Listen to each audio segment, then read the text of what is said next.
So today we are going to discuss several immune system disorders. There are three types of disorders or three categories. You have hypersensitivity disorders, you have immunodeficiency disorders, and you have autoimmune disorders. So the hypersensitivity disorders occur when your immune system overreacts to stimuli. This can lead to tissue damage. There are actually 4 different classifications of hypersensitivities, and those are based on which part of the immune system is causing the hypersensitivity. So we've got this nice little image over here. We're going to go through each of these one at a time, and you can see down here at the bottom that there are several differences between the 4. Then we'll hit immunodeficiencies. Those occur when one or more parts of the immune system just fail to do their job properly. And those come in 2 different categories, either primary or secondary immunodeficiencies. And then last but not least, the autoimmune disorders. These occur when your self-antigens, or the antigens that are already in your body and that belong in your body, they're suddenly treated as foreign, and then the body starts to attack itself. So hypersensitivities, we're going to start with type 1 because that just makes sense. So type 1 hypersensitivity, also known as immediate hypersensitivity. These are the most common. These are what we usually refer to as our allergies.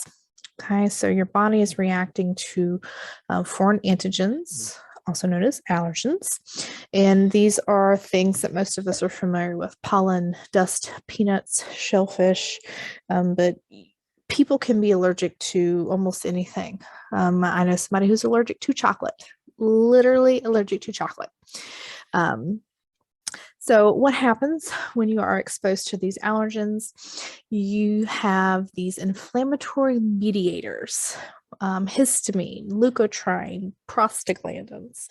Your body is going to release these mediators, and they trigger vasodilation. They increase capillary permeability, and they increase smooth muscle spasms. Okay. When this happens in small amounts, you'll have local reactions that produce symptoms that you may be personally familiar with, like runny nose, watery, itchy eyes. Some people get rashes or hives when they are exposed to their allergen. However, if you have a very severe allergic reaction, this could trigger anaphylactic shock, because those mediators that we just mentioned, the histamine, etc., they're not being released in small quantities. Now they're being released in very large quantities, and now they're having systemic effects or body-wide effects. And so the smooth muscle spasms that we mentioned, now that's including our respiratory tract and makes it difficult to breathe. The vasodilation that we mentioned is now systemic, and this can cause your blood pressure to drop severely, leading to your organs not getting enough blood. And blood's kind of a big deal, especially when we're trying to get it to your heart, your brains, your lungs, all that kind of good stuff. So that's a problem. And then the increased capillary permeability, the fluid from your plasma is now going to enter your tissues. It's going to cause systemic edema, and this also further lowers your blood pressure. Okay, so between the severe drop in blood pressure and the difficulty breathing, not getting enough oxygen to your organs, this can be life-threatening. This can kill you. A lot of people that have really bad allergies and are prone to anaphylactic shock, if they're exposed to their allergens, will carry around EpiPens, which is basically just a shot of epinephrine to kind of counteract some of these negative effects until they can seek medical attention, because it really can be life-threatening. Now, other treatment options, especially for the less severe allergic reactions. We can do antihistamines, anti-leukotrienes. Those are your common over-the-counter and some prescription allergy medications, your Zyrtex, your Claritins, things like that. Then you've got corticosteroids, which is a common asthma treatment, which helps with some of the respiratory tract issues. And then some people end up needing to have allergen immunotherapy, which is probably more commonly known as allergy shots. So that's type 1. Kind of a lot going on with type 1. Type 2 is not quite so all over the place. Type 2 is known as antibody mediated hypersensitivity. As the name implies, there are antibodies involved. Okay. These antibodies are produced for foreign antigens, but unfortunately, sometimes they can also bind to self-antigens. So there are a couple of different scenarios here. One is you have foreign antigens that do bind to normal self-antigens. For example, you could have a reaction to penicillin. Basically, what happens is you end up altering the antigens on your red blood cells, which triggers antibody secretion. And then we're going to go destroy all of our beautiful red blood cells that we worked hard to make. Okay, you know that red blood cells are kind of a big deal. We really like oxygen. So this can also be life-threatening. This can also occur with blood donation mismatch. So if you are O negative and somebody gives you A positive blood, there's all kinds of things that are wrong with that. Okay, your body's not going to recognize the A antigen, your body's not going to recognize the RH antigen, and we are going to start to have some agglutination going on with those antibodies binding to those antigens. If we have enough of that, okay, again, that can trigger the destruction of the red blood cells, things like that. And then the self-reactive B cells, okay? So sometimes we make self-reactive B cells.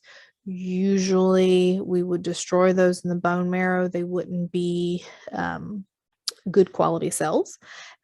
Sometimes they're just not destroyed like they should be. If those kind of build up, that would most likely ultimately lead to an autoimmune response instead of just a hypersensitivity. Now, type 3, this one is referred to as an immune complex mediated hypersensitivity. Okay, this one's a little outside of the box. Okay, most people probably haven't really heard of this one before. This reaction happens when immune complexes, okay, or clusters of soluble antigens that are bound to antibodies. Okay, so either these immune complexes, so antibodies kind of stuck together, or antigens bound to antibodies that have stuck together. These are normally cleared out. Okay, we normally get rid of these. Phagocytic cells come in, they chew them up, they spit them out. It's not a problem. Sometimes, instead of being chewed up and spit out, these are deposited in various places where we don't want them. For example, capillary beds of your kidneys, blood vessel walls, even the choroid plexus of your brain. And I probably don't have to tell you how much we don't want to deposit random things in your brain anywhere. That's just bad. Anywhere these complexes get deposited, they are going to trigger inflammatory responses, which attract neutrophils and other inflammatory mediators that can lead to tissue damage. And again, you know, capillary beds of kidneys do a lot of things. Your blood vessels are kind of a big deal. Your brain is a really, really, really big deal. We're not going to want to damage any of our tissues, really. Okay. But especially some of these major organs, we're not going to want to do that if we can help them. Now, last one, type 4, delayed type hypersensitivity. Okay. Now, this is a little different. Okay. This one is T cell mediated. Okay. Instead of B cell or antibody mediated. So this is a little bit different right off the bat. So normally your T helper cells recognize antigens on MHC molecules as foreign. Okay. They activate and recruit macrophages. Macrophages start to come in and clean up those foreign antigens. Okay. They can also activate cytotoxic T cells as well, but we're going to stick with macrophages just for simplicity. Those macrophages chew up the antibodies, they spit them out, they get rid of them. But this reaction can take several days. Okay.